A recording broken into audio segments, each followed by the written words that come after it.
And you have several very big why Mhm. reasons. You have, when you hit, put on your running shoes for the 101 days, I suspect that the 9-year-old was in your mind, and perhaps some folks in the LGBTQ plus community were in your mind, and perhaps some of the refugees were in your mind. It wasn't just about you, right?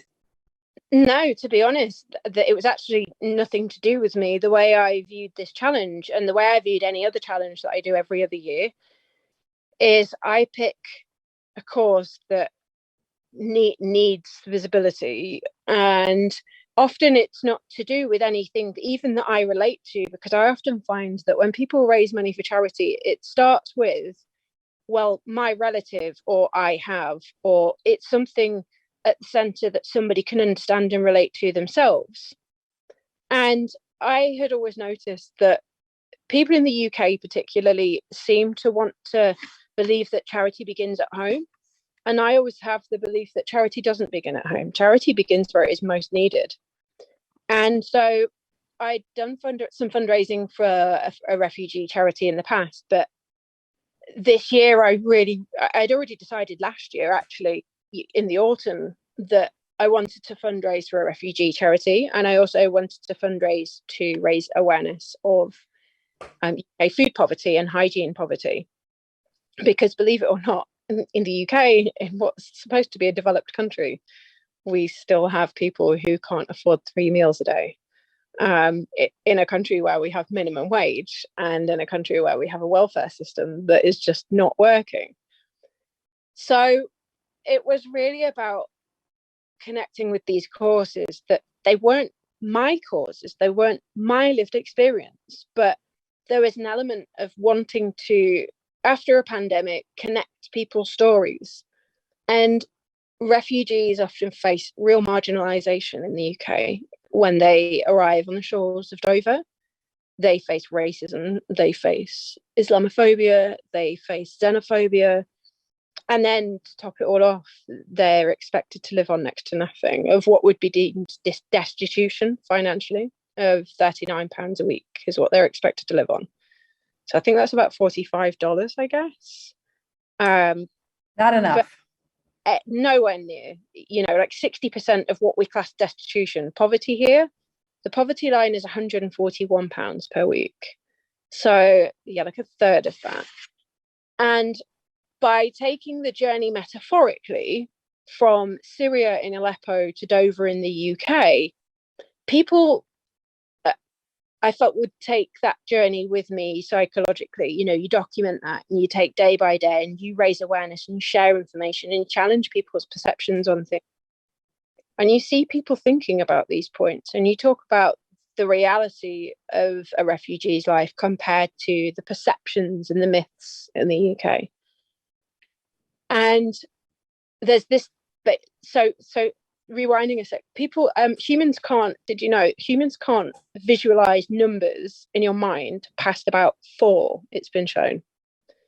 So when you think about numbers, if you said, okay, I have 100 marbles, most people can't visualize that beyond about what 4 represents or looks like. And so you often find that if you were to say, I'm running 100 marathons, people can't actually grasp the gravitas of that. If you were to say, I'm running 2,620 miles, people can't understand that. So you have to turn the number into something that is local to the person geographically. So, for example, point A to point B, or you have to turn it into something more relatable in terms of the units used. And so one of the approaches that I've often taken with fundraising is to create a journey from one place to another, because people understand that. They say, Kate, that's not a run, that's a flight. So yeah, I shared that journey and the highs and the lows. And for me, it was always about, I guess, in some ways it was a form of activism. In other ways, it was the whole idea that I can't change the world, but I can change somebody's world. And just because you feel overwhelmed by the gravity of the world that we live in, and the fact there's so much that you can't do, doesn't mean it's an excuse for inertia. because if everybody did something instead of nobody doing anything, then somebody wouldn't have to do everything. That is so powerful. And I had written down, several minutes ago, to me, your real marker, you're an endurance activist. Yeah. Yeah, basically. I think, to be honest, the whole like the running side of it, the first thing that I did when I ran a marathon in 2011 was the following year I started fundraising, and I ran 12 marathons in 2012 in 12 months. And so every other year I'd do something. And so it's always been, well, if this is the tool that I have to change things for the better, then this is my tool. Some people have wealth. My ability is to be able to use endurance or feats that people think are mind-blowing to take their money from them, gather it in one place and send it to charity. Maybe like a Robin Hood of running or something. But and yeah, cycling.